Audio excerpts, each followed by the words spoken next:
Hey, Star Wars fans and Rule the Galaxy fans. Welcome to Brent, what do you think this is? Chapter 204? I think it's '05 because he dropped some sort of in-betweener just a couple days ago. I missed it. Chapter Yeah, 205 then. yeah, he dropped one. It wasn't with the normal Fantha tracks. It was from somebody from Fantha tracks, but it wasn't Newbold. It was somebody else. I haven't listened to it, but he did, like, since the dude's over in England, he did a midday chat with Across the pond chat. yeah. I So love that's it. yeah. So yeah, 205, man. What do you got going on? What tell us about yourself. What you've done, D Doc? Not much. I've been having like a crazy 2 weeks, so I feel like my mind is just mush. And I always think to myself, I'm like, I don't even know what, like podcast wise, what I'm going to say, whatever. And then this show starts, and then it just happens, man. It's the force. It's It's the magic. force. The force is with you. The force is Absolutely. strong with force is strong with the redhead. Yes. So, how are you doing tonight, Brent? I'm doing good. Yeah, I'm trying to think. I've tried to watch a couple Visions. I say try because I feel like some of these are not holding my attention. I'm all for the good ones that are just completely out there. But some of these are completely out there. The ones that I've actually been able to catch. Yeah. I want to watch the Jedi Adventure, the Jedi Young Jedi Adventures, because those look pretty cool too. But I haven't turned those on yet either. So Yeah. I know I'll be hitting those with my kiddos eventually because I think they look pretty fun, and I think it'll be different to see. It'll be different to see Brent went dark. Hopefully, he didn't lose yeah, power over no, I there. didn't lose power. It'll come back on in about, I don't know, a minute or two. Okay, well, all good. Yeah. So, Ooh. all right. Well, enough about me. Enough about Brent. We actually have two special guests tonight, and two guys who I have followed on social media, but I've never had the pleasure to talk to. And I'm going to start with Paul from Trooper Transmissions. Paul, what's going on? Tell everybody from Rule the Galaxy what you do, kind of, and how you're a fan of Star Wars, really. Yeah. Well, first thing is, I guess the way I'm saying is I'm just helping train the entire Grand Army of the Republic and fitness for the Republic. And so especially if you like the Clone Wars, that's really my sweet spot. I grew up playing sports. I loved history.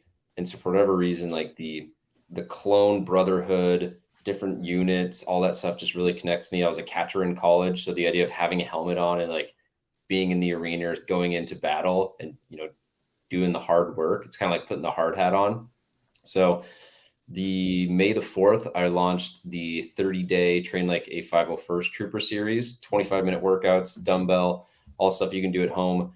And right now I'm almost finished with the cadet bodyweight version. That'll also be 30 days. And so the idea is by the end of June, I'll have the ARC Trooper series up as well. And people will be able to climb the ranks, train like a trooper, and, get fit while ideally not wearing a helmet. I want to keep people safe. I throw that disclaimer out there, but I've already seen people doing it. And so it's kind of fun already having a war cry. Everyone, responds for the Republic, like their Commander Thorn, or they say, this is the way anytime, something gets posted or shared. And so it's just, I've always wanted to have a fun community tied around Star Wars and fitness. And about 2 months ago, I was just like, screw it. I'm just going to make it. And so every day I'm down in my home gym filming for 2 hours.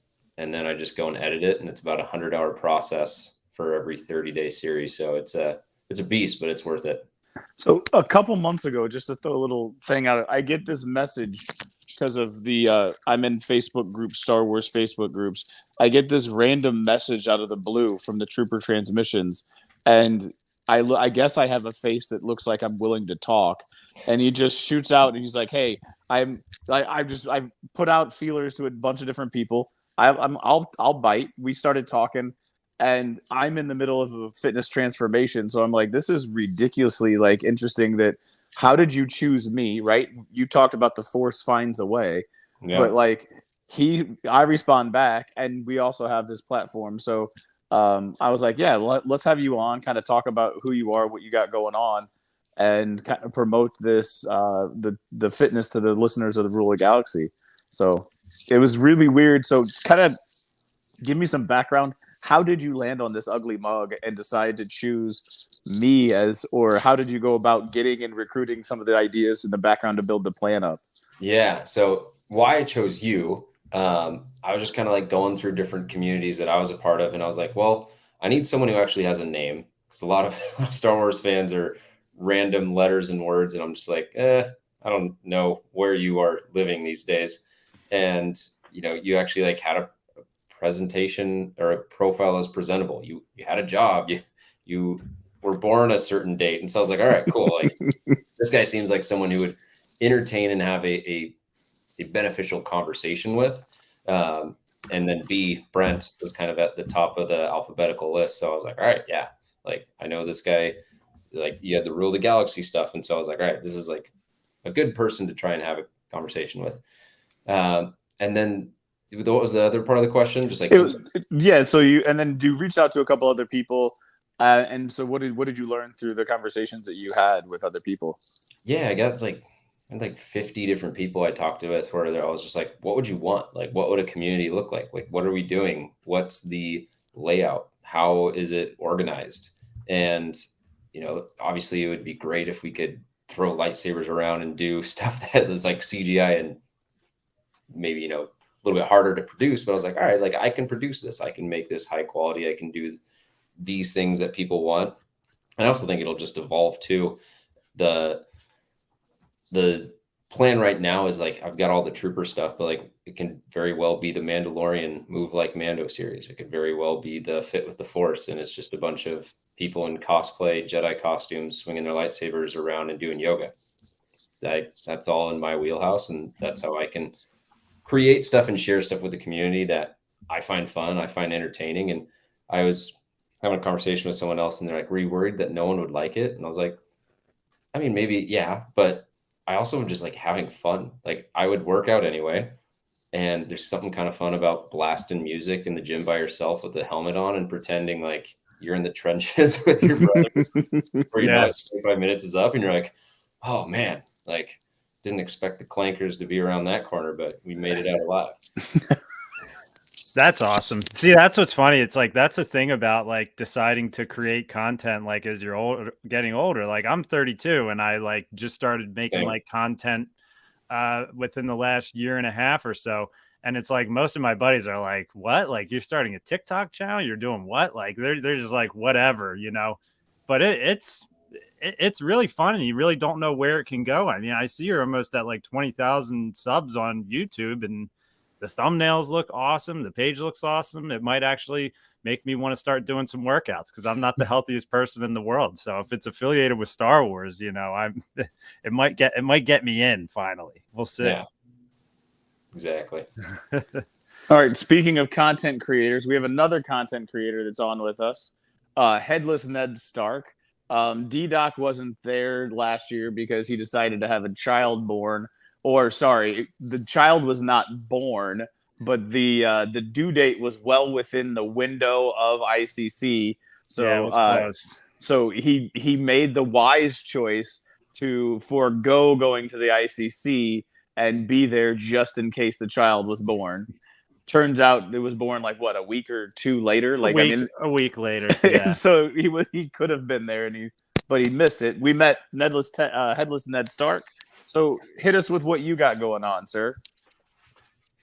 Dave, you chose poorly. I was gonna say, see Ian McDermott and Anthony Daniels live in person, or be there for the birth of my third child. I mean, it's a tough decision, man. I mean, you've already seen two of them, right? You've already seen two. What's the third one? Can't be that much different. That's true. And I've never seen Palpatine or C-3PO live in person before, so I'll get the chance to see Palps this year. So yeah. And I don't have any children on the way right now, so that's good. That you know of, at least. Yes, exactly. Yeah, man. It's crazy. A year. When I first met you down there, I mean, I had like 80 subs. I had no clue what I was doing. It's so funny because, this is like, a week ago or two, when my co-host is in the chat, Ryan, when we were just doing a live, and we started showing each other our old videos, like our very first ones. My God, they're terrible.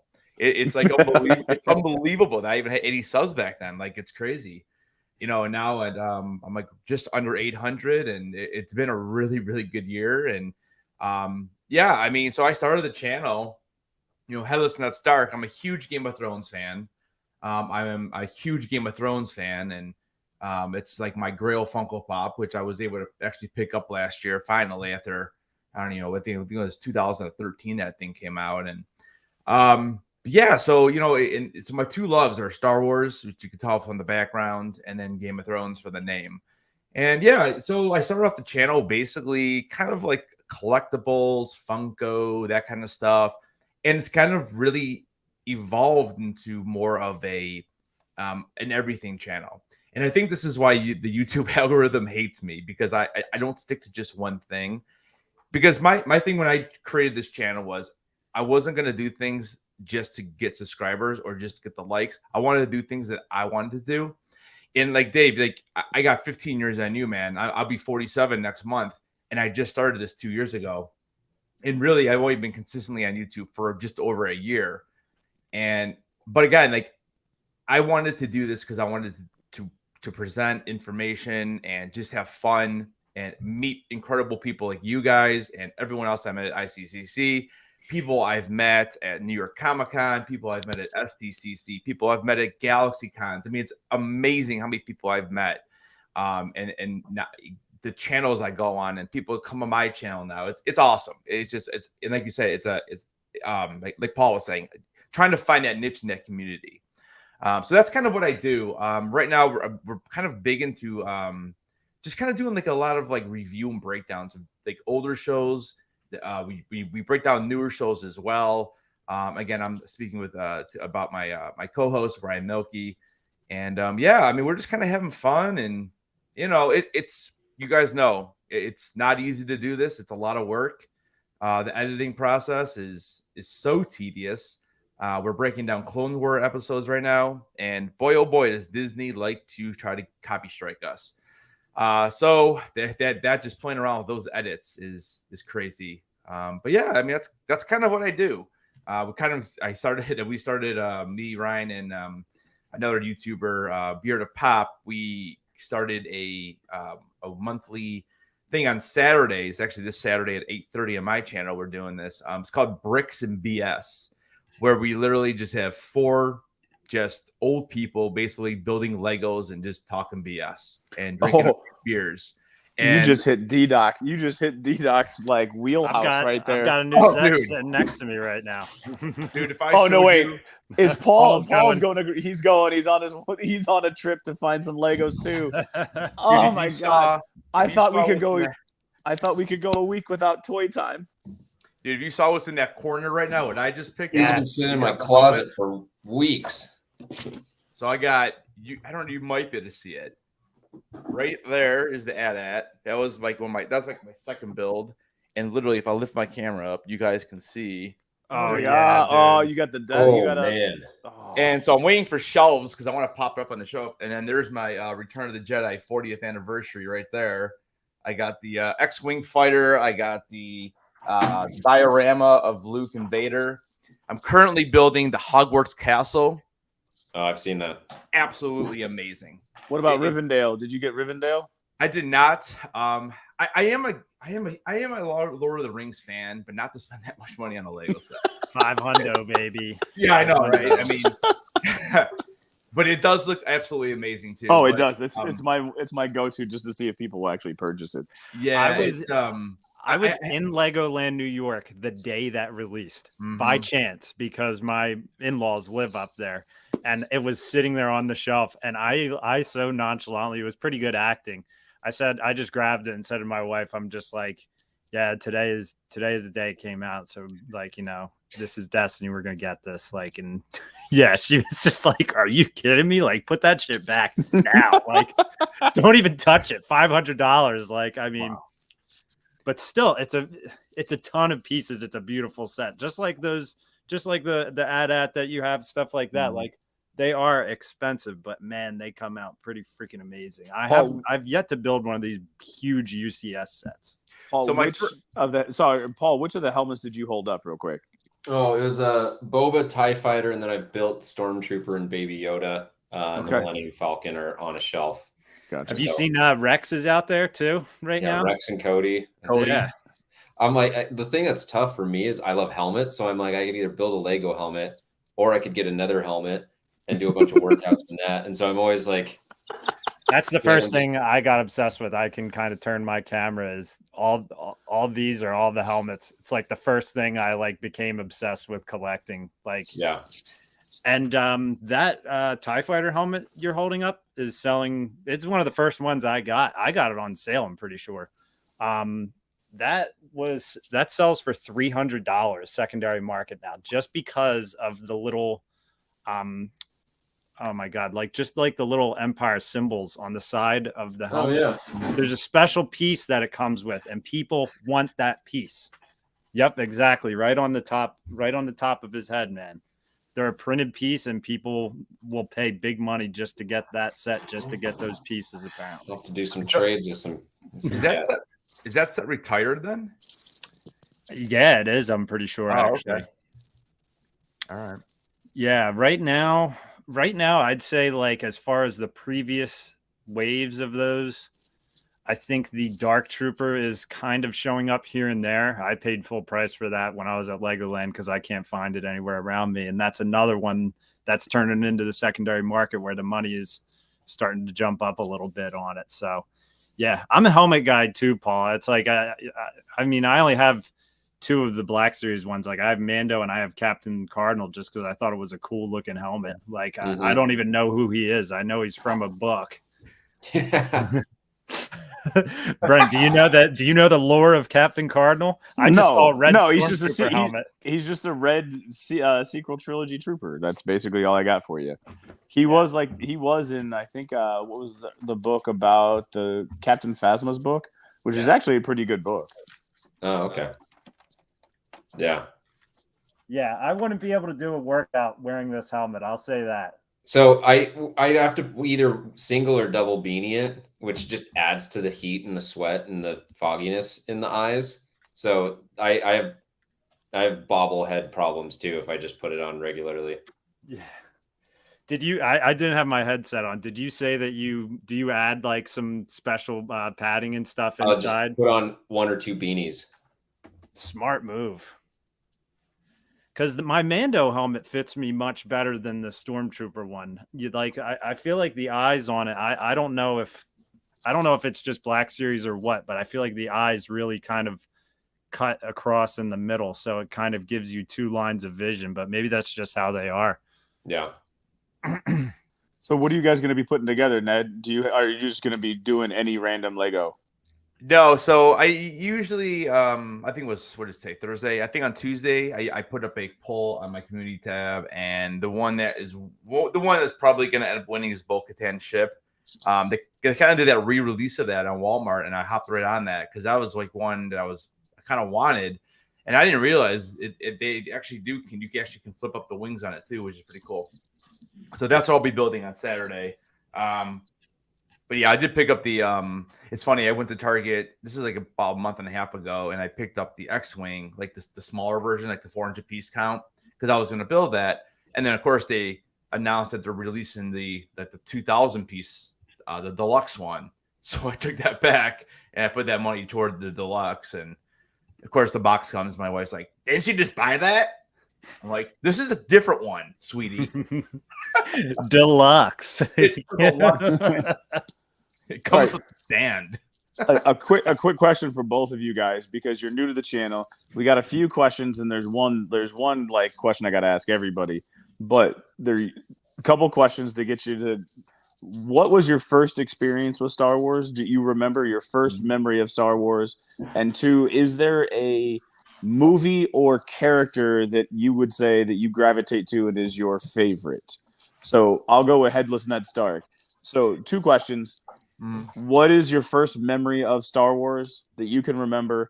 And 2, like, is there something that stands out that like is like that wholesome, you go to gravitate to the most? Yeah, the first thing I can remember, so it was Empire Strikes Back. I was probably only about 5 or 6. I was probably 6 years old at this point. And I remember sitting, it was awfully close. I remember sitting close to the screen because I remember like the snow, I felt like it was on me, right? In Hoth. And I went with my dad. And that was like the first thing I remember of watching from Star Wars was just just remember the Hoth scene. That's like the thing that really resonates the most with me. And then down the line, down the line, it's just like I remember going to my neighbor's house, and this is like in the 80s, and dude, me, my brother, and my next door neighbor, anytime Star Wars came out, I just remember laying there. It was like a sleepover. We were probably like 8 or 9 years old, and I just remember just laying there on the floor on our stomachs, all three of us. We have pictures of it. It's crazy. My parents, right? And just sitting there watching, and just unbelievable. Like the love I have for Star Wars is so ridiculous, and it just sometimes makes me so mad of what just happened. Which I don't know if that's a conversation for this or not, but that's a long conversation. But that's probably like my earliest memories. And then as far as Star Wars character, I mean, okay, so when Luke came back in Mando season 2, like it was perfect. Like that is what I wanted to see in the sequels, and I think a lot of people agree with that. And for me, it's always been Luke. It will always be Luke. And just these rumors I'm hearing that Disney doesn't even want Luke to be part of it anymore. And I've heard they're false and all that too. But like, that is the dumbest thing you could ever do. Like I literally just made a video 2 days ago with the unboxing. I don't even know where he is. Oh, he's up here with Mara Jade, actually. The Hasbro 6-inch, the one from Mando. Love it. Amazing figure. And I probably have the most Luke of anything I have. Luckily enough, in 2000, I think it was 17, I was able to meet Mark Hamill at New York Comic Con. He got him to sign my Funko Pop. Kills me now that I didn't get them all signed, because now it's like he never does them anymore. That was like the last time he signed. But yeah, I would say Luke Skywalker is definitely my favorite character. So, Paul, what do you got? First memory, and then like character and or something that you come back to that you're drawn to. Yeah, so my aunt would cut hair for my entire family. So it'd be me and my younger siblings, my mom sometimes too. And back then they didn't have iPads or video games to sedate kids. They had TV and movies. And I remember watching Return of the Jedi. And the frustrating thing that I think about is I would only ever get the first like 60 minutes in, because we'd be done with haircuts by the time we like started it up. So I'd always get to the point of them landing on Endor, and then my mom would be like, all right, it's time to go. But I just burned through that movie every single time I would come over. And just like the green lightsaber is the one that I always that's it. It's just so iconic for me. The one that he had, the all black outfit. I did that with my wife for Halloween one year. She was Leia. Yep. Hey, D-Doc, where's yours at? Because I know you got it. Yeah, we all got him here. Like I do not have that. That's everyone has their amazing. hand on Luke Skywalker hilt at some point. That's amazing. That's great. And then characters, I'm kind of split. Like my favorite movie of all time, oddly enough, not oddly, it's a great movie, but is The Gladiator. And I just like really identify with the character of Maximus, just like all the values and things that he stands for. And he has a lot in parallel with Rex, where it's just like integrity, do what you're supposed to do, work hard. Like even though like Anakin's like doing all the crazy shit, and sorry, I don't know if you're supposed to swear. It's all right. It's all right. It's after dark. When the boss is away, the like vice play. Obi-Wan Kenobi, and the reason for that is like honestly maybe for the same reason, where it's like it may sound like I'm a lame-o, but he's just wholesome, right? He's the one who like he might have got jiggy with Satine a little bit, but like the guy stayed on the path.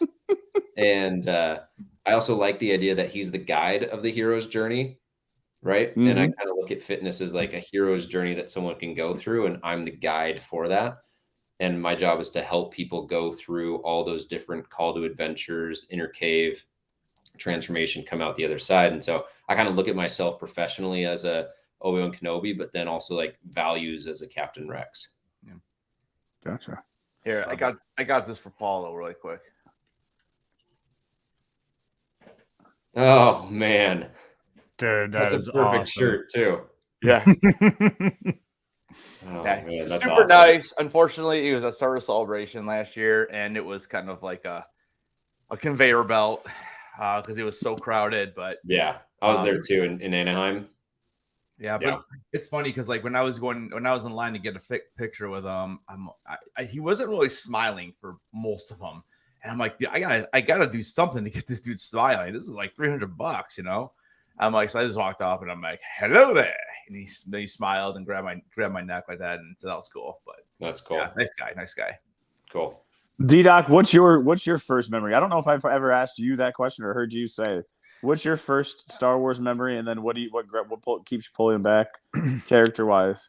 I mean, I have the VHS box up there. It's that was my first memory of it. I've recently asked my parents about it, just like, why did we have the VHS set of Star Wars? Because I said neither of you guys like it. Like, my dad doesn't like it, my mom doesn't like it, but me and my brother, it was like, if we were ever like home on a rainy day or something, like, we would just watch it. You know, we would, but I always wanted to go to Empire Strikes Back. I thought Hoth was one of the coolest things. I loved the box art of Return of the Jedi too, because it had Yoda on it. And then on the back, it had Luke and Leia on the skiff, you know, and I always just thought that was awesome. Yeah, so it was really the original trilogy VHSs, and I mean, I don't know who the hell got them for us. It must have been a gift, because I've asked my mom and dad if they bought them, and they said they don't even remember. But it's like funny because just that box of VHS sets can spark, you know, a lifetime of fandom. It's like, I don't know. It's like how Headless Ned was talking about watching Star Wars, like everybody in the room watching. It's like it just has that special thing to it, you know. It's just got that, it's got it, and it's the logo, it's the ships, it's the lightsabers, it's the costumes, it's the characters. They have, it's the soundtrack. Like, they have everything all in one. That's why I'm able to talk about it once a week, or, you know, it's like you could talk about it forever. And it's expanded into these places with you know, the animated shows. And it's like how Paul was talking about how Rex is one of his favorite characters. I didn't watch the animated stuff till within the last like 2 years. I started watching Clone Wars, and it's like, at first, like, there's some episodes where I'm like, I don't know. And then it's like, you start to get it with like Ahsoka and Rex's relationship, and, you know, expanding on Anakin and Obi-Wan's relationship. So I don't know, man. Star Wars is just great. Picking a favorite character, oh my God, it's extremely hard for me. Is there one that you consider yourself drawn to? Because I'm in the chat, Ned Stark, didn't say it, but I heard that Jar Jar Binks is what keeps pulling Ned back. Oh, man. Umpty, you know what? Oh man, he knows I hate him. Man, he's misunderstood. Misa like Jar Jar. Misa, if it was Darth Jar Jar, I'm in. Oh, are you really? Do you really subscribe to the Darth Jar Jar? I think that's great, but I think it's creative, but there's absolutely no chance on this God's green earth. It's really clever that whoever came up with that idea. That is a clever idea. It's a great YouTube video. I've watched it like several times. Yeah, I'm like, I remember sending it to my brother, and I'm like, dude, if this is real, let's go. I'm like, nah, I doubt it though. You never know, man. You never know. He's been around for some certain moves that didn't go the right way in certain situations. So I don't know, man. I don't know. But I'm gonna say Luke Skywalker too, by the way. All right. It's so simple, I know, but like the scene in Mando season 2, it's like I was literally brought to tears by that scene when I saw that X-Wing fly in and him walking down the hallway. It's like, you know, a guy's got to be probably your favorite character. I'm so bad at picking favorites for anything. If you ask me my favorite Game of Thrones character, my favorite Lord of the Rings character, it's like I always feel like I'm betraying somebody by choosing one. Oh, Game of Thrones easy, the Dothraki, Jason Momoa. There's yeah. Khal Drago. Like you can't like. He's your I- favorite Game of Thrones character? Absolutely, I loved Khal Drago. What about Pedro Pascal, Yeah. the watermelon head? Oh, well, to get his whole head stomped in by the mountain. Yeah. It's Oh, gotta be one God. of the best scenes in TV history. Yeah. Yeah, that was probably the lowest my jaw has ever dropped watching Oh my something God. happen like that, man. I was just like, And he had him beat, man, and he just no, you can't die yet. He just kept talking, man. And that's after Headless Ned, well, after Ned Stark dies, and after the Red Wedding, and they still pull that off. I know. That's what's crazy about it. Yeah, no, I honestly like Ned, and I felt like he got killed way too soon. But so I'll throw my 2 cents in. Some people have heard this or not. So if you guys haven't heard me, you probably haven't heard me. My earliest memory. So I go back. I'm in the with the Headless Ned. Sorry, I was reading the. It's I'm hard throwing not to some read the comments stuff up. that you throw up, D-Doc. It distracts me. My ADHD. I know. I kicks always in. try to just throw them up, as So- part of the visual, I am in my 40s, 43. My grandparents had a beta VCR, which there's probably only about 5 people listening to this that have heard of a beta. Beta was the precursor to VHS. The thing about it is you could record from television, but you couldn't record over it. So it was a one-time recording deal. So they recorded the not Empire Strikes Back. They recorded A New Hope, and I think it was off of television. So I'm sitting there. I watch this thing every day after preschool. I get a half-day preschool. My grandparents pick me up. I go to my grandma's house. She has this old recliner. And so I say old recliner, but at the time it was a recliner. And it had like a patchwork woven pattern that was like raised. So there was a bunch of squares all over it. So I'm sitting in the recliner. I kick back in the recliner, and I always watch the trench run. So I'm sitting there in my X-Wing because of all of those square buttons that are on the X-Wing. And it's like, Luke, you turned off your targeting computer. So I'd reach over and turn off my targeting computer. Is everything okay? I say about 20 guns, some on the surface, some on the towers. Hang on back there, right? Like, I mean, like that whole trench run sequence is like ingrained in my memory to the point where I broke the beta VCR because the tape got stuck in the beta. I broke their, like, and it's like a collector's item. Yeah. What do you got there? You got a trench run tattoo? Yeah. Stay on target. Stay on target. Porkins. Stay on target. Yeah. Red later, gold later. Negative. Just impacted on the surface. Oh my gosh. Yeah, dude. I like there's things that I could just randomly pull out from that. So that is like probably my number one memory. I got goosebumps talking about it. My grandmother finally passed just about 2 years ago in the COVID window. Older, went back to the house to help clean it out, and I actually stood in the location of where the chair used to be because I had just recently told the story on the podcast. So that's kind of my earliest memory. I think I would say Yoda. Like, I love the Dagobah stuff. I love how curmudgeon-y he was when he came out and beat the hell out of Luke with his cane and started eating his Lunchable. Lunchable. I mean, that's what it was. Like, we didn't have Lunchables at the time, but he pulls That out was the a Lunchable. It was a Lunchable. Like, let's not kid ourselves. I always envisioned that little bar as a Snickers. I don't know what it was, but I thought it was a carrot. Like, I thought it was some sort of carrot or veggie. Like, I was going health food on it. He's like, you seek Yoda, right? So yeah, and then with when R2 gets shot out of the whale and the sound that he makes, as he gets shot out of the whale. So there was something about the Dagobah scene in Hoth, but Yoda probably is one of the characters that I keep getting pulled back. Like, I really enjoy him, and I will go down and say that I think he was beating the Emperor and he gave up. I will go to my death in saying that. You a That's a tough Grogu one. fan then? What's that? Are you a Grogu fan then? So yeah, I mean, I want Grogu. See, like I like to see the world burn. I don't want Grogu to talk ever. I want it to be a long ass development time. Yes, he's 50. That doesn't mean that he had, like, I want them to stay true to his development taking time. And yeah, he can communicate because everybody can communicate telepathically, right? He's got some force and he's got that force, but he doesn't need to talk. I actually loved when they put him in the IG-12 and no, and then like yes. That was amazing because it reminded me of my child, when she was younger. Like it's just a little kid walking through. Yes. But yeah, so I do like Grogu, but Yoda's probably my draw. D-Doc, do you got any like intro questions about to get to know these guys and their Star Wars loves?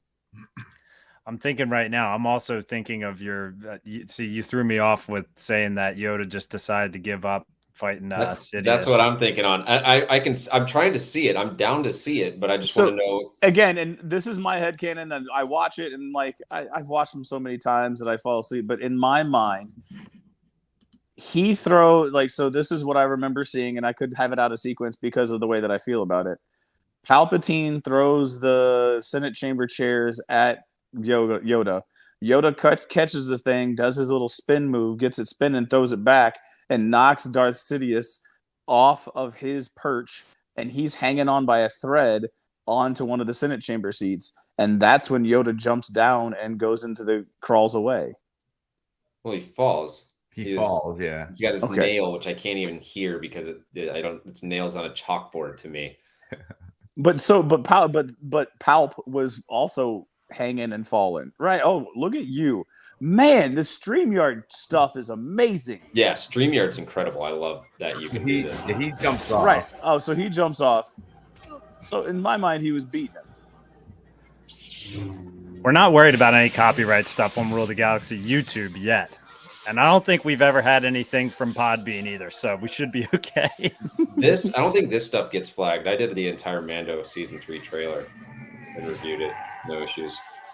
See, look, and then he throws him back. Look, right there. Look, Yoda's kicking his tail. He knocks him off. So he gets fall back, but then right. But now is when Yoda gives up, right? Like he could jump back up. He could force jump. Ooh, there's the nails. Right, so this is where I feel like Yoda gives up and runs with his tail between his legs. I always laugh at that part. So that's where I'm at on that. Yeah. All right. Again, D-Doc, thank you for showing this, but if you continue to show it, we'll do nothing but watch that and not talk. Yeah. Let's see. What's another one that we typically ask? If you could live anywhere in the Star Wars universe, where would you live? Pabu. Is that from the Bad Batch stuff? Yeah. Boca Raton? Yeah, we call that Boca Raton. Oh, okay. I'd just be chilling on the beach. Is there even a beach on Pabu? I mean, there was during the tsunami. I still have that banner ready to go. Book your vacation now to Boca Raton. So do you subscribe? And so Ned, I'm sorry, I'm to jump in, but do you subscribe to the idea that is on Scarif? Are you talking to me? Everybody. Like, so Paul, have you heard that theory? Kind of just like the Darth Jar Jar theory that Pabu is an island that is on Scarif. And that the possibility for that earthquake was them testing the Death Star. I had not heard that theory, but I like to think it's its own little place. Okay. Yeah, I've heard that theory. It is interesting. Right. Yeah. Kind of tied to this, and maybe I'll do this in like 5 or 10 years. But I think it would be cool if people held retreats in Star Wars film locations. Yeah. I saw somebody recently on the social media. God, they are all so many of them, and I don't know where I see all of them. Somebody was holding up a picture of it was a picture of Obi-Wan and Qui-Gon. I can't think of their names, but he held up the picture of Obi-Wan and Qui-Gon in front of like the Italy and like where they held the picture up and that framed the back. The background framed the picture. Oh yeah. So like they took a picture, like they held the photo up, and then like whatever it was, it framed basically saying that they're in that same spot where that scene was shot, which is pretty freaking cool. Yeah, I'm actually going to Lake Como for my honeymoon this summer, and that is 100% the mission, to reenact that Padme Anakin getting married Attack of the Clones. Are you That gonna is awesome. Are you gonna reenact the frolicking in the field as well? Yeah. Are you gonna try to float, ride? I'm gonna float a pair to her You fort? You gonna try and ride a blurred for her? Yep. Surf a blurred? Oh, So awkward. It's the worst, dude. Seriously. I love it.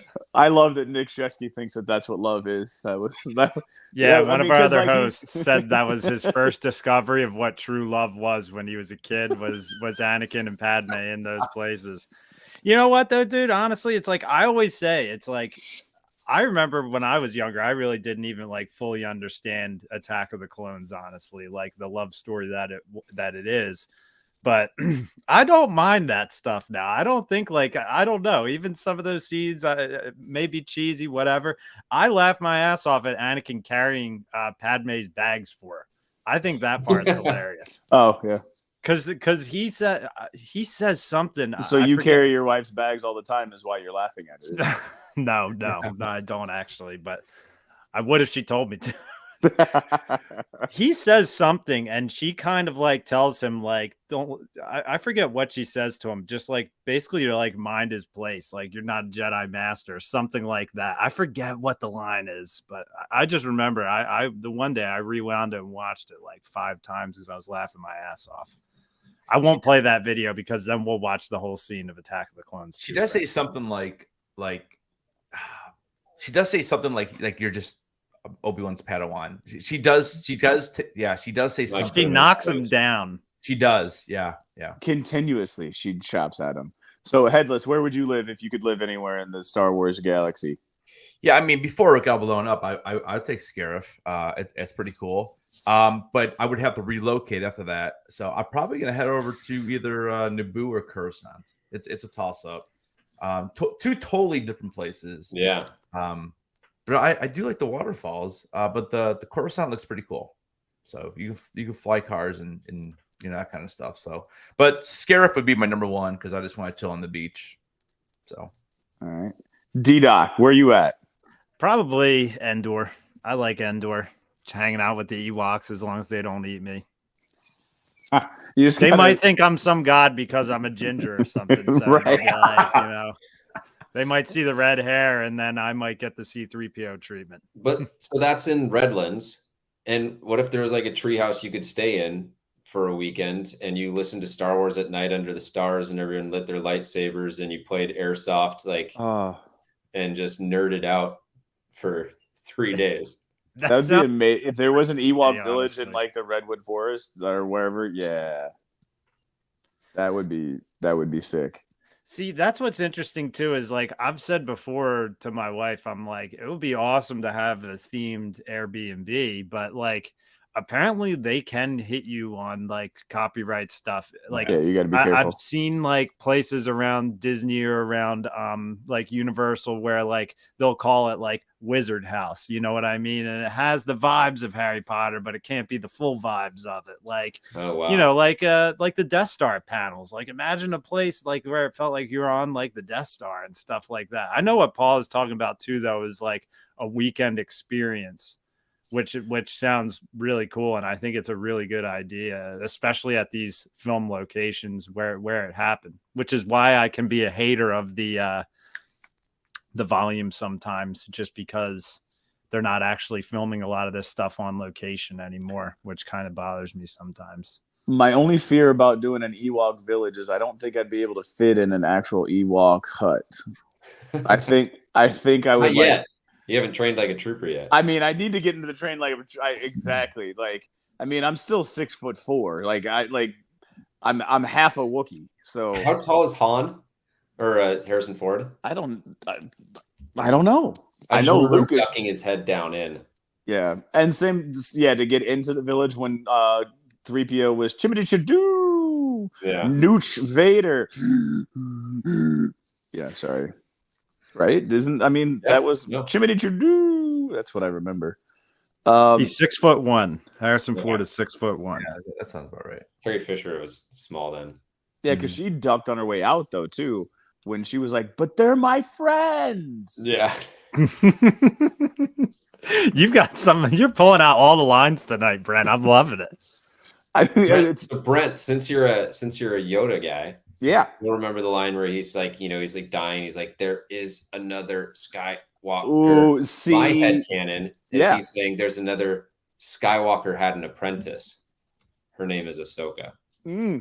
See, so here's where you're at, and I think this has to do with when you watched it and what has been released since then, right? Totally. Because that line has lived on and has legs and can be reinterpreted about 10,000 ways since it was actually spoken by Yoda, right?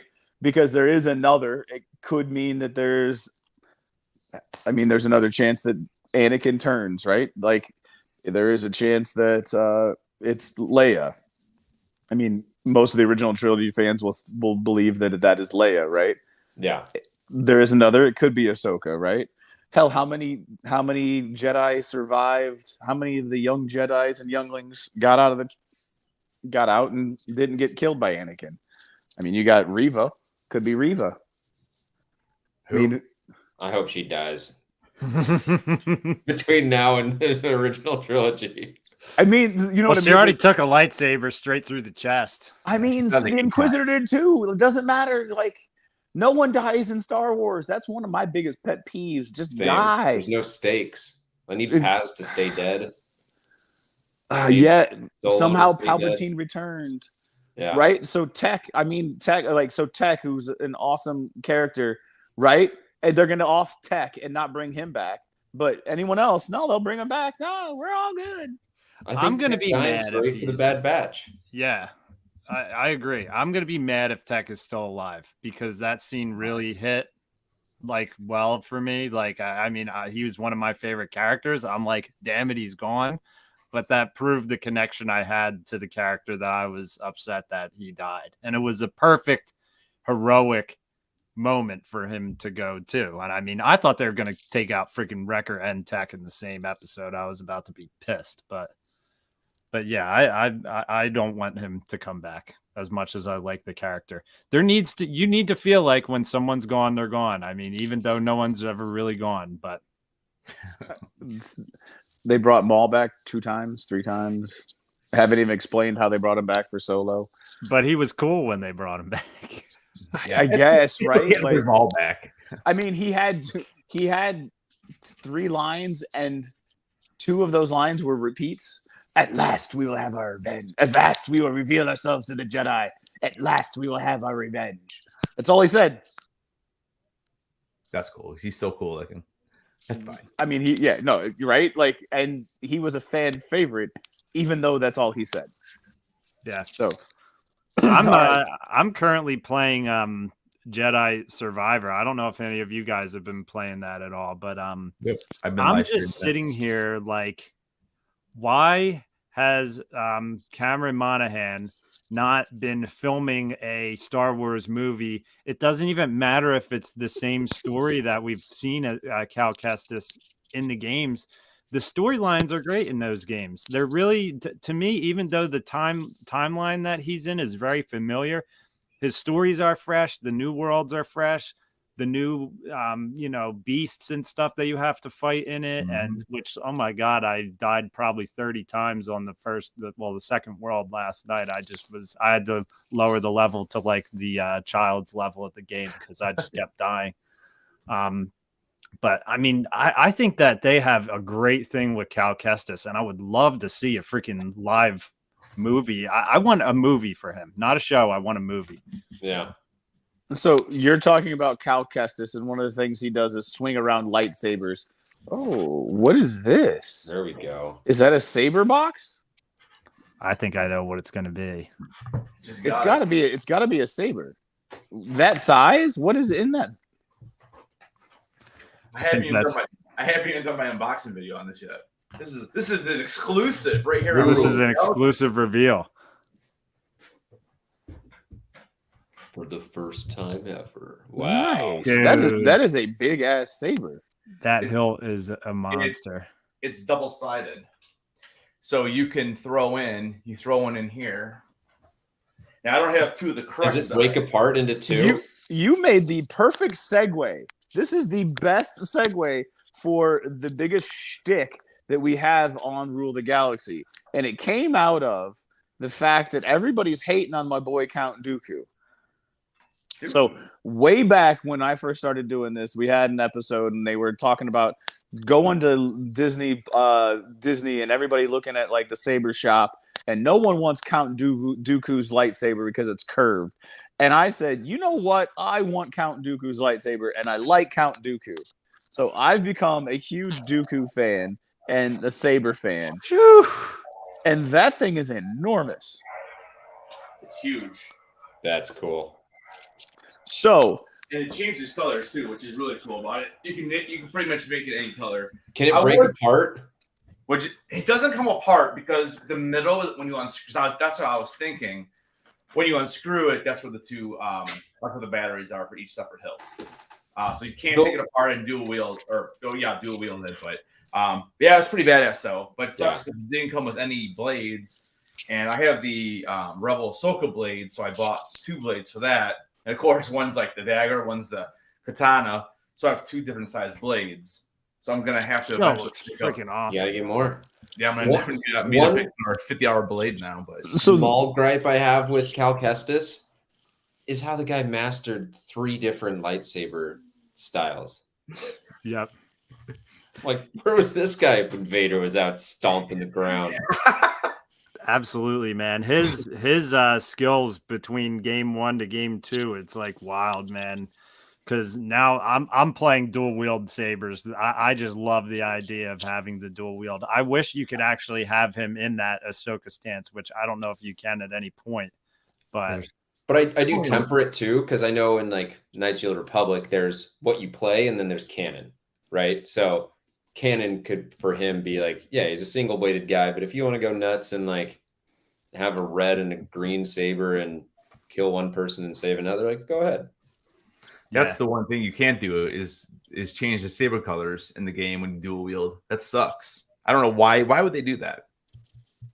What's that for double lightsabers? Yep, when you're dual wielding when you have having 2 separate colors, do you mean? You have to have the same color. You can't. Okay. Yeah, I don't know why. I mean, maybe there's will be a patch someday. I don't know. Who knows? Yeah. But yeah. So leading me to the question, I was going into the whole Count Dooku. He's got the curved hilt. Mm-hmm. Is there a specific hilt? Now I know all 3 of you guys have the Luke Skywalker hilt, but is there a hilt in the system? Cal Kestis, is there a hilt that you're drawn to that you think that's badass? That is something that you like? It's kind of the shtick just to see where everybody's at and what the hilt looks like. You don't really hear a lot of people ask that question. Is there one that you like the best? To give you a little bit more time to think, I'm a fan of Ezra's season 1. Yeah, the gun one. The gun with the hilt. Right? So he could shoot. Yeah, it's like the square. It looks like a staple gun, and it's shooting out like the ion and the stun bullets, as well as it turns into into a saber. I have said Luke's just because it's so nostalgic, but I actually really like Sidious's. It's all golded out and like fancy. Yeah. It looks like he was so bored for all those years not fighting anyone, where he's like, I need to like add some gold to this.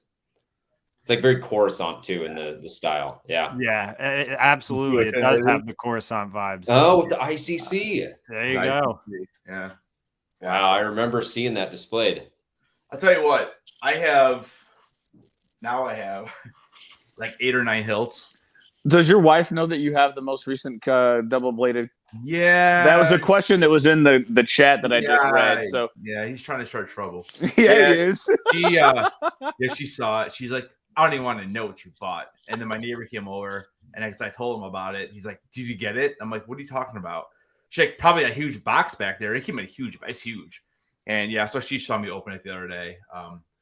But I'll tell you what, the Kanan Jarrus one that they got coming on this year, dude, I don't know how I'm going to get it, but I got to get it. Because that thing looks sweet. But of course, now Freddie Prinze Jr. canceled. Do you see that? Yeah, I just saw the announcement. Oh, he did? Yeah, they pushed his he's filming he's filming something, and they pushed the filming. It didn't get put, so he can't make it. Yeah. I tweeted him. I said, "Well, can you send your wife instead?" Or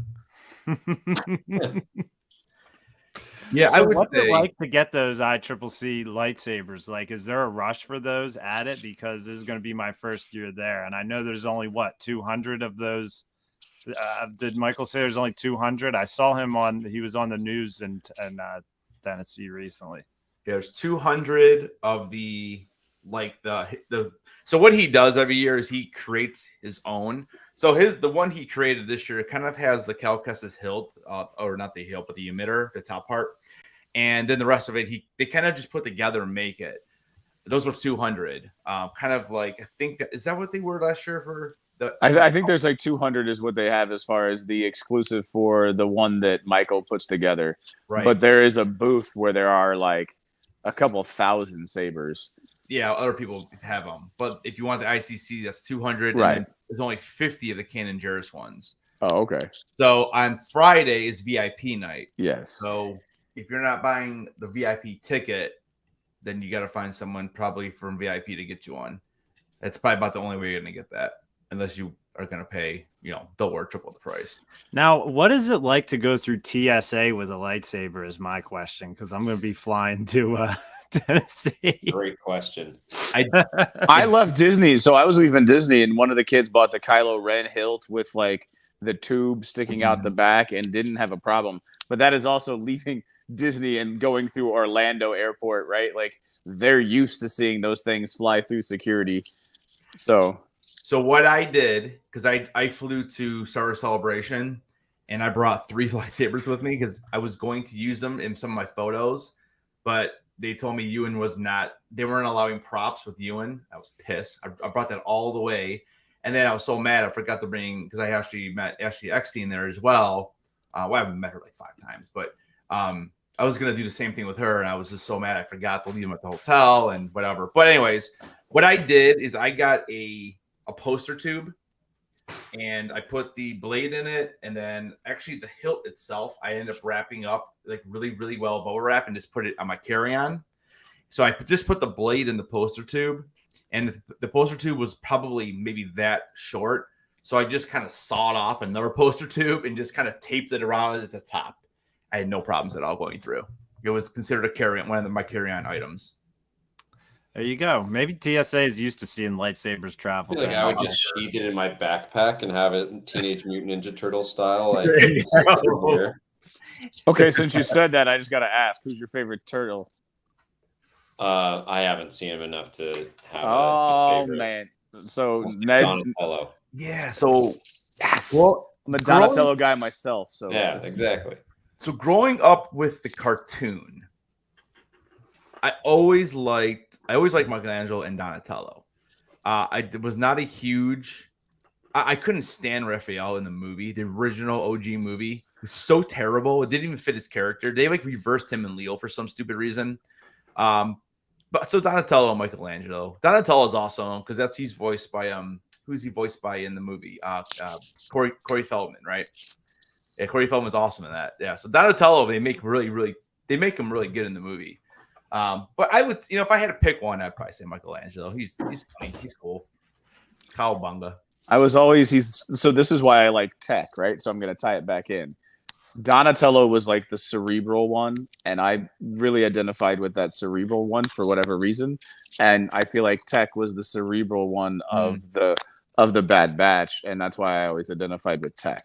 Yeah. So I'm ready for Ninja Turtles to take over my life because I have a 6-year-old, and the new Ninja Turtles movie is going to be coming out pretty soon, which actually looks the animation, it looks really cool. So I'm excited to see that. It's like similar to the Into the Spider-Verse, the Spider-Verse movie animation. So, I mean, it's interesting seeing these movies really, turning into big budget movies that are like such like old school, comic book style movies, which like I'm excited for the new Spider-Verse movie.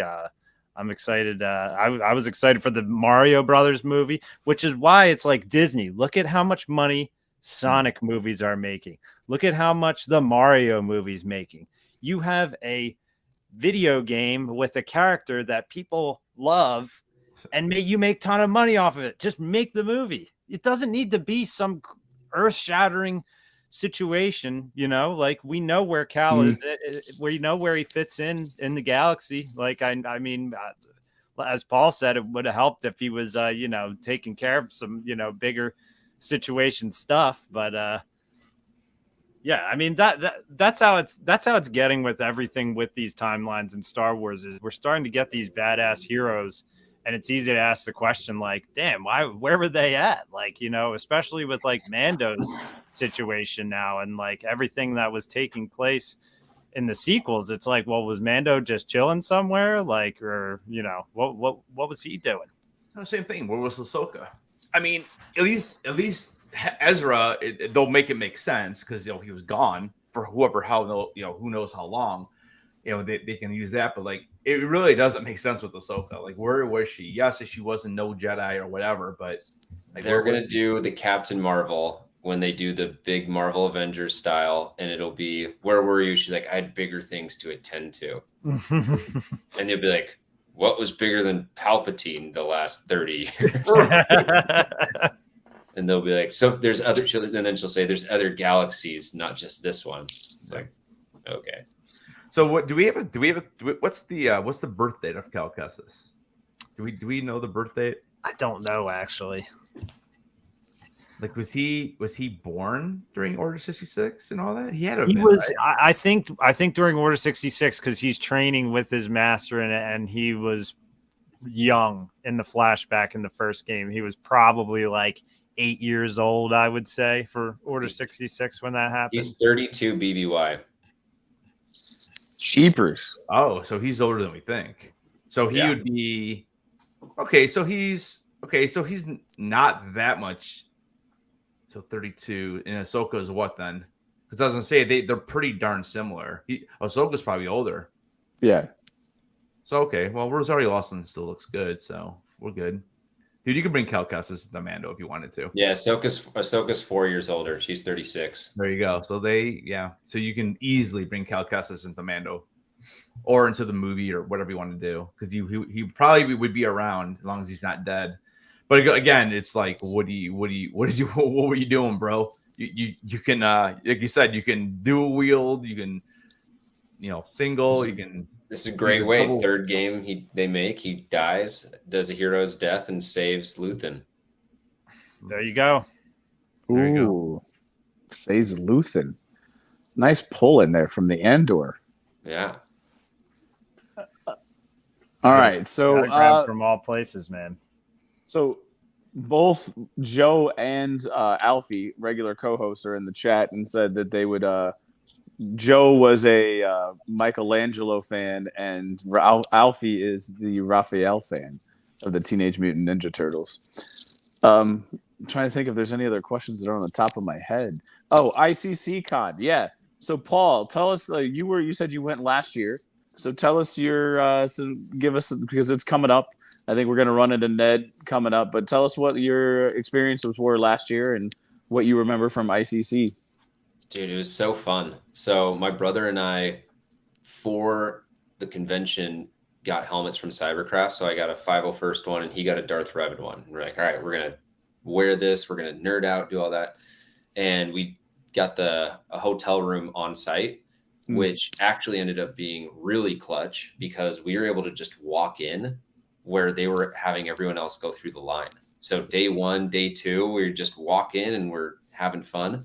Day 3, I was trying to get autographs and someone funneled me into a line and they're like, oh, well, you haven't scanned to, be legally or whatever at ICCCon. So you need to go to the front. And I was like, the hell I do? I'm going to my room. So stop me. So I went back to my room, went in through another door and continued to enjoy it. But I think if you can stay on site, that would be a huge one. I'm sure it's sold out. So that would be like a recommendation there. But I just love seeing all of the different toys and collectibles and the niche things that you could go and get. I thought that was awesome. There's all the different tables that you had of people building incredible Lego displays. You had all the different fan groups from 501st to people who were making patches. I actually connected with a guy. If I can get your guys' address after this, I'd love to send you the trooper badge that I had one of the guys from ICC Con make and design specifically for this. It's kind of like the you're part of the army thing. And so, yeah, it was just so fun connecting with people, doing the panels. I brought my camera and recorded a couple things and felt like I was some reporter, big shot. But at the end of the day, it's just cool to be the thing that was cool last year. I think it might be way bigger this year, but it was so small and compact compared to Star Wars Celebration, which I went to 3 weeks later. You just get swallowed in that. ICC Con, I could just like rub elbows with. I actually did that with General Veers. I forget the actor's name, but Julian something. Yeah, Julian Glover. Julian My brother Glover. and I were sitting eating breakfast, and we're like, "That's General Veers." Like, that's kind of cool. You guys, freaking badass. I mean, it's 800 years older, and obviously he's a Game of Thrones guy as well. But yeah, I don't know. It just felt more intimate. I think that was the really cool thing about it, and I hope they're able to keep that to some capacity this year. Yeah, I hope so too, because they did completely blow up and got a ginormous facility. But I think he's going to fill it, and I think he's looking at trying to keep that small feel.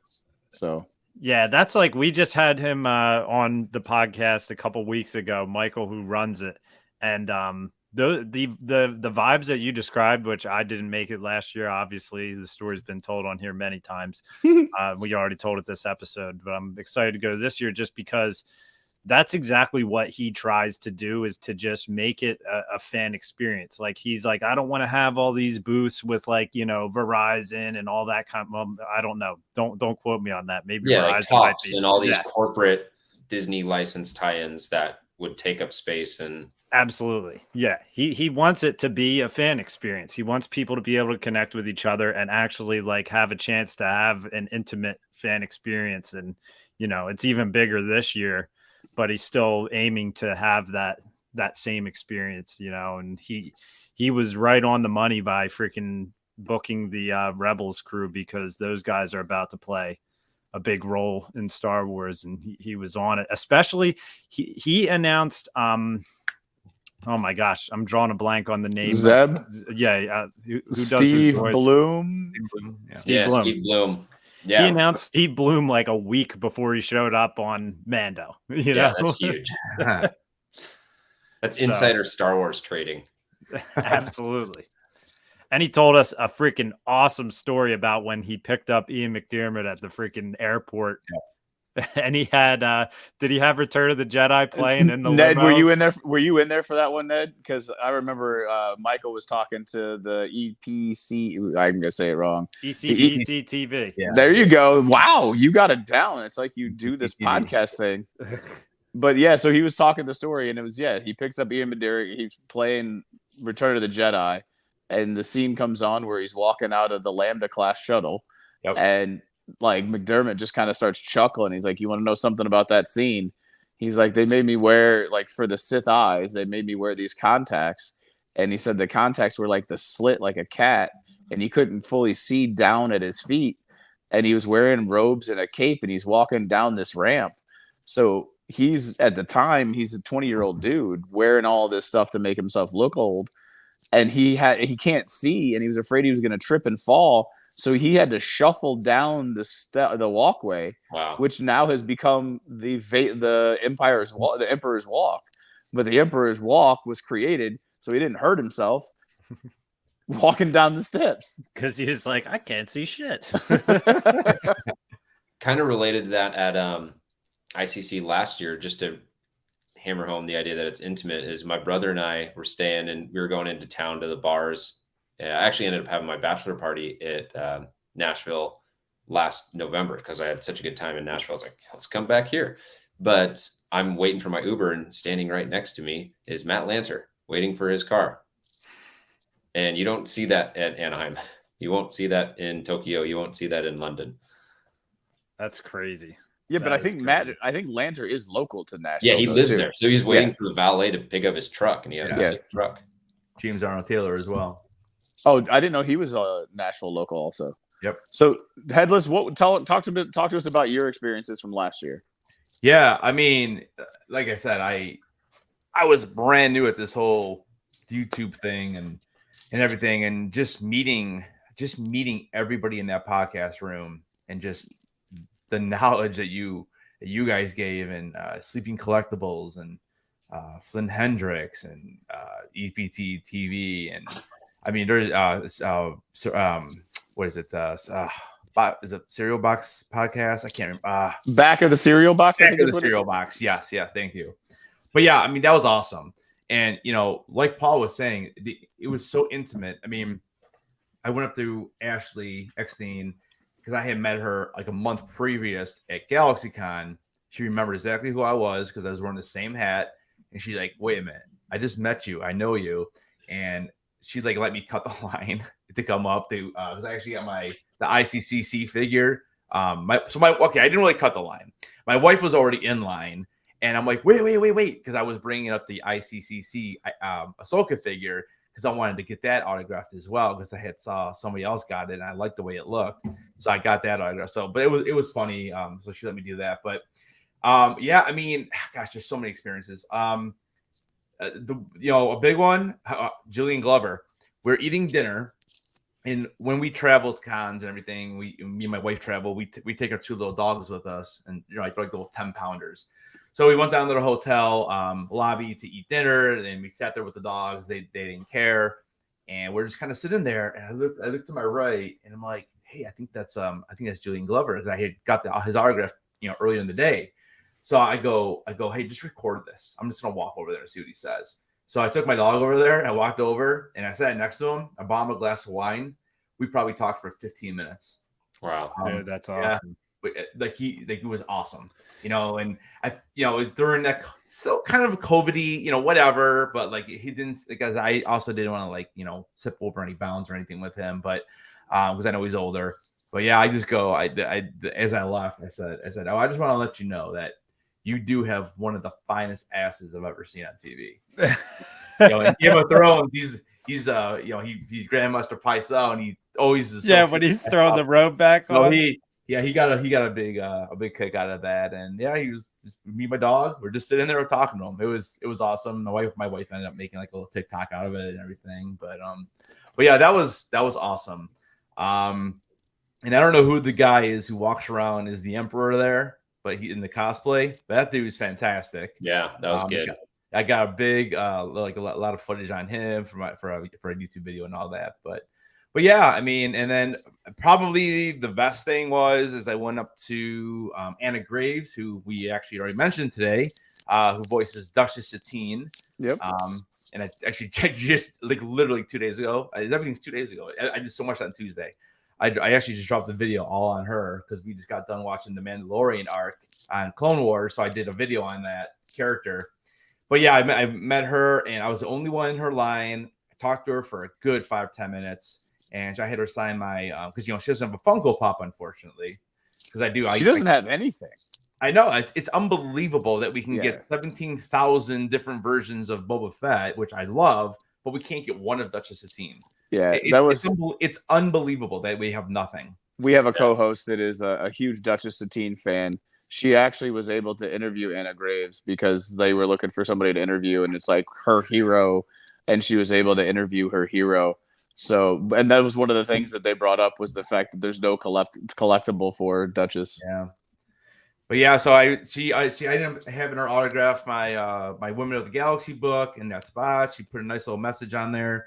And then I just asked, I said, hey, is there any chance that I told her I'm over on the podcast room. Is there any chance that there'll be a chance this weekend that maybe we can sit down for 15 minutes and just do an interview? And she agreed to it. And on Sunday morning, before the con even opens, Jim Orman, the guy who runs the whole thing in there, a fantastic gentleman. Yep. He agreed to show up early for me, and yeah, I was up there interviewing with her, and I mean to this day, it's probably the best thing I've done is as far as being able to like do this and talk to people. And yeah, 15-minute interview, and it was awesome. She's awesome.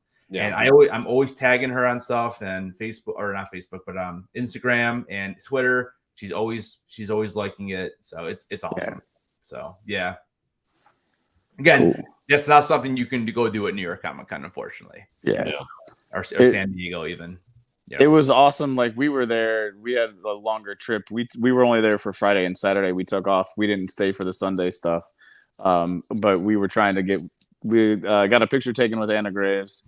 We were in the room. It's in the room talking and listen to the people talk. So I listened to Julian. And it was cool to listen to all of the quick interviews. And yeah, the podcast room over there. It was really awkward because no one really knew each other at the beginning. But then basically that Saturday, everybody was like more or less pal buds, broke the ice, and now like we've been on with ECPC. We've had those guys on. You've had on. We've talked to Flynn a couple times. Yep, I've had him on. He's kind of blowing up in the wrestling world, which is awesome to see. Yeah, it's funny. I had him on. Gosh, when did Tales of the Jedi come out? Yeah, I mean, that's been a while already, and I had him on there, and all of a sudden, like, yeah, he's going way back into the wrestling. I know he's working out, losing weight, looking good, and I told him, I don't know who you wrestled. I can't remember who you wrestled. It was like after hours in the podcast room. I'm like, dude, I need to get in some of that wrestling. Yeah, like he had somebody body slam him and like at one of the WrestleManias, right? Okay, so I'm talking about at ICC. He had like a 12-year-old girl do a body slam on, like he took a prop fall and had somebody do a slam on him because the dude is a lot of energy. But yeah, now he was like a security guard for so he's a wrestler, like a regional wrestler, but somehow got hooked up with the WWE, and they put him in as like a security guard who took a fall from one of the wrestlers. Like, so one of the wrestlers did either a slam or a stunner or a DDT on him during one of like the WrestleManias or during a pretty decent sized pay-per-view just recently. Yeah. Dude, yeah, the girl awesome. It was she came in with back of the cereal box. Okay. She was part of that podcast. Gotcha.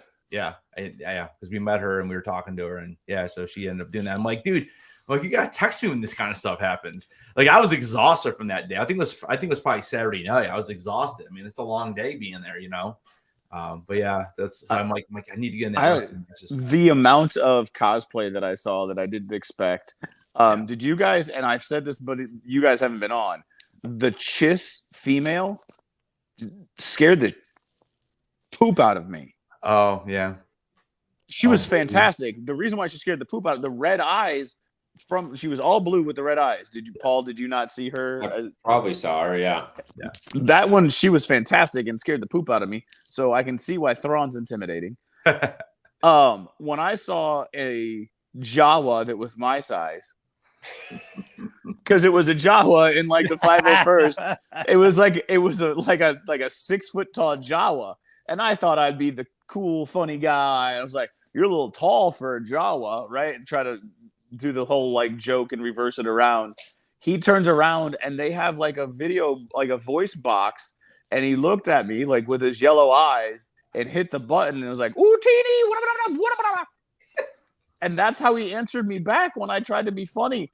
And like I was so giddy. I was like, that was the coolest thing that's ever happened in my life. A 6 foot tall Jawa went, "Ooh, teeny!"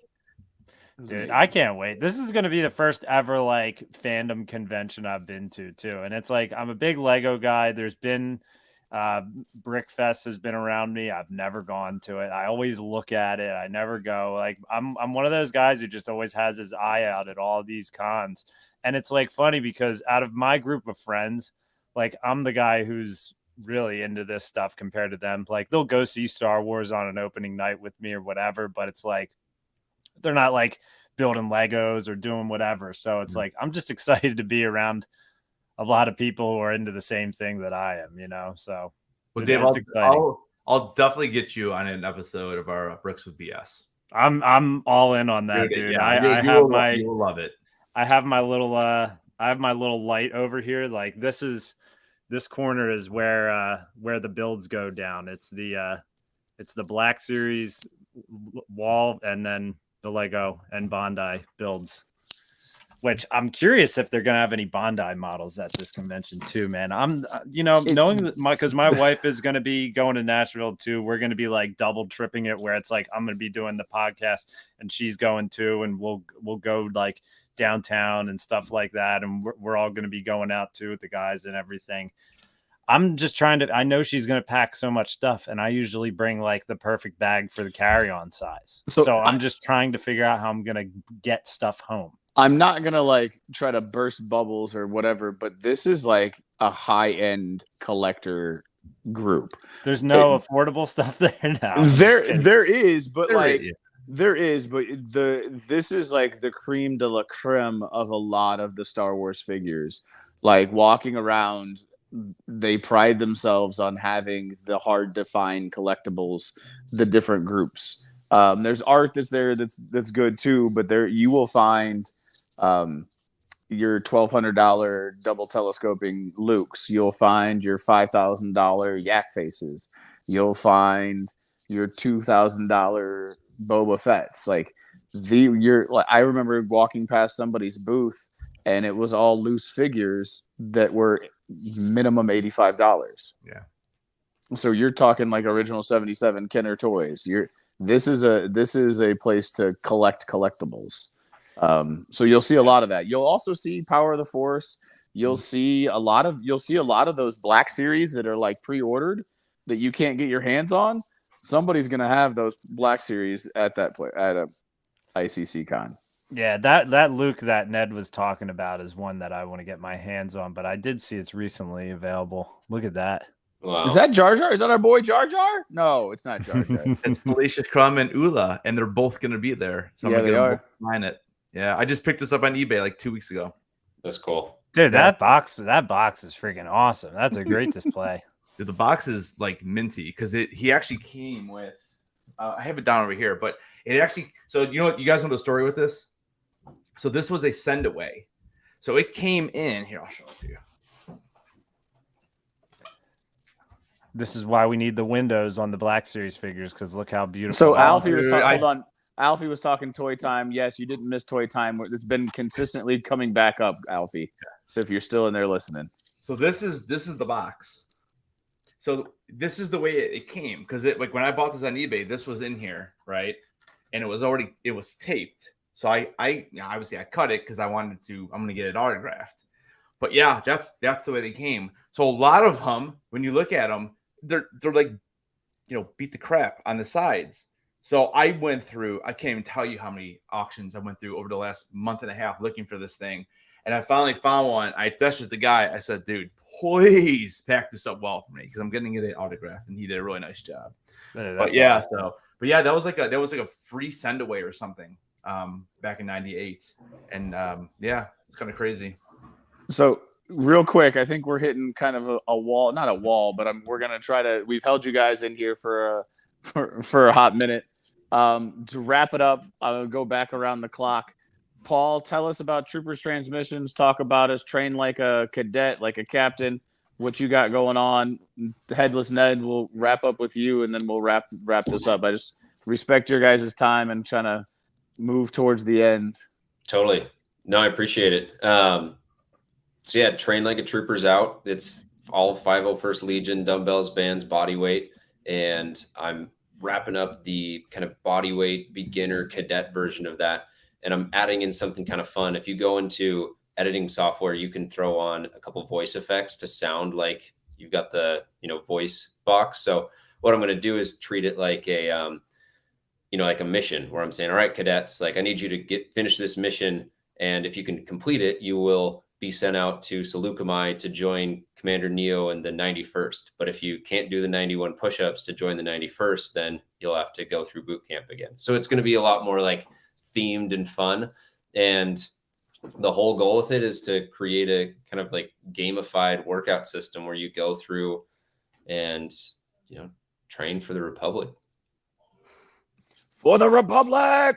Yep, Commander Thorn. All right, it's kind of like, it always reminds me of Boromir, how he takes those arrows in Lord of the Rings. I don't know if anyone remembers that. Absolutely. Commander Thorn reminds me a lot of that, because it's like he takes 3 shots to the chest and finally goes down on the 4th. So how can we find you? So it looks like it's a YouTube channel. Is there I just had the YouTube up for the people. Is there a watching Twitter? Or what are your handles, and what are your frequent... Instagram, TikTok, and YouTube. And Facebook is all the Trooper Transmission. Gotcha. Cool. Thank you very much. I appreciate you reaching out. I think it's funny that you landed on me, and I'm glad that we can give you a voice to amplify the Trooper transmissions and hopefully get some people in this weight loss journey. Absolutely. Well, it's funny when you were like, "Oh yeah, I do Rule the Galaxy." I was like, "I follow that on TikTok." So appreciate it. Yeah, absolutely. The Headless Ned. Same to you. Give us a kind of a wrap up. Where can we find you? What do you got going on? Yeah, so like I said, right now, twice a week, I'm dropping reaction videos that are edited, of course, because of copyright. But I have a Patreon page as well where you can get totally unedited. You get the full versions of the Clone Wars, the full reactions of that, and yeah, and then same with Ryan Milkey, because again, he's kind of like my co-host in all this. And then, yeah, usually on 2 other days a week, I just drop other videos for right now. And like I just did an unboxing video. So I'll be dropping that Tuesday. Yesterday, I dropped one about Funko and their new reward system. So again, it's kind of a, it's a collectible Star Wars, Game of Thrones, some gaming. I do game Hogwarts Legacy and the new Jedi Survivor game on there. I try to at least do it once a week, just something fun to kind of hang out with the subs. And yeah, I'm just kind of pushing toward that 1K, and I'm hoping to hit that maybe by San Diego Comic-Con, because I have big plans for San Diego Comic-Con this year. I have all 5 days, and yeah. And I have ICCC. I'm going to New York Comic-Con again. I'll probably be going to Cincinnati Comic Expo. I just came back from Lexington Con, which was awesome. And yeah, so I this is kind of what we do. We just kind of travel. We go to different cons, anything with Star Wars and Game of Thrones, really. And yeah, so my Patreon, you can just find me on Patreon at Headless Not Stark. You can find me on YouTube at Headless Not Stark as well. TikTok, same thing, at Headless Not Stark. Instagram, same. And then Twitter is just at Headless Ned. So all of those different venues. Yeah, I'm just kind of trying to build a community, and yeah, one day at a time, Absolutely. Brent, what are your final thoughts for tonight? No, I love, like I said, I'm reaching out with to Paul and to Headless Ned. Gonna run into you at ICC. I'm still kind of I got like a 5th grade graduation, and I got my father-in-law in town. I got a lot going on, so I might miss the VIP day. I might only be there for like Saturday, or I might not even make the trip down. I just haven't really figured out how I'm going to work that into my schedule. So if I don't see a Headless Ned, I'm sure we'll see each other in the little boxes in our technology. Yeah, absolutely, man. And I appreciate, Paul. Like, it was really weird that you reached out to me, and I was like, sure, I'll take this call. And I'm really glad that I did, right? I mean, there's a lot more that we have in common. It's one of those crazy things about Star Wars, right? The Force works within all of us, and there's a reason why I took the call. There's a reason why I set it up, and you feel like you know somebody after about talking to them for about 5 to 10 minutes. Yeah. And so, yeah, you create that little brotherhood, and hopefully that Trooper transmissions and the workout train like a trooper kicks off and takes off for everything. Other than that, let's see, is there anything major going on? Watch your Star Wars Visions, watch your Young Jedi and Ahsoka coming up. Hopefully, fingers crossed that the writer strike ends quickly, and it doesn't affect many things.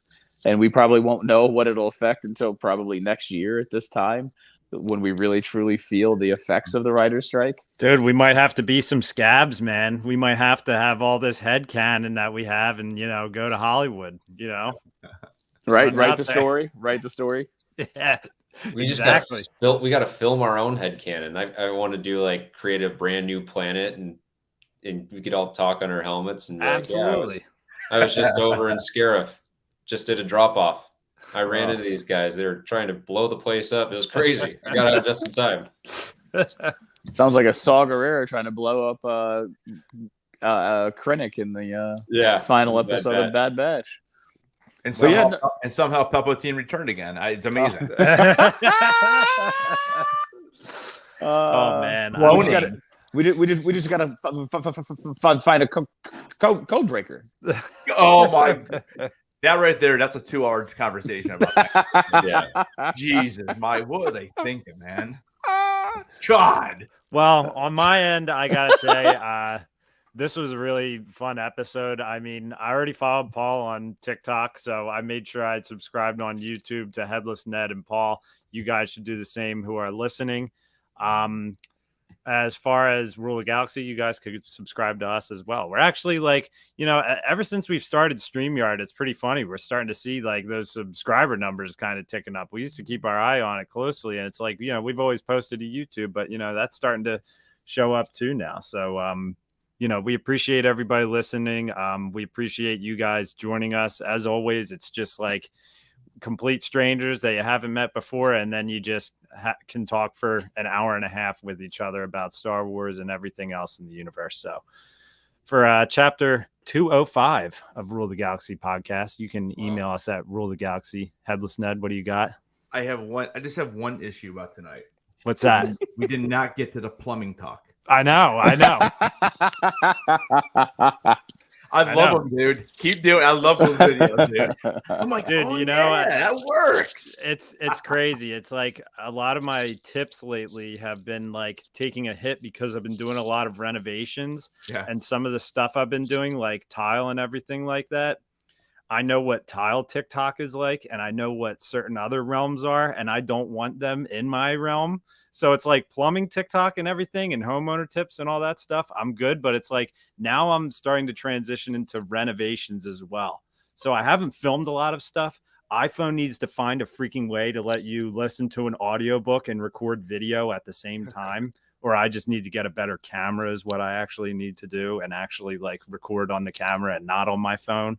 But I appreciate that. Dave Doc DIY is my channels for everything, YouTube and TikTok.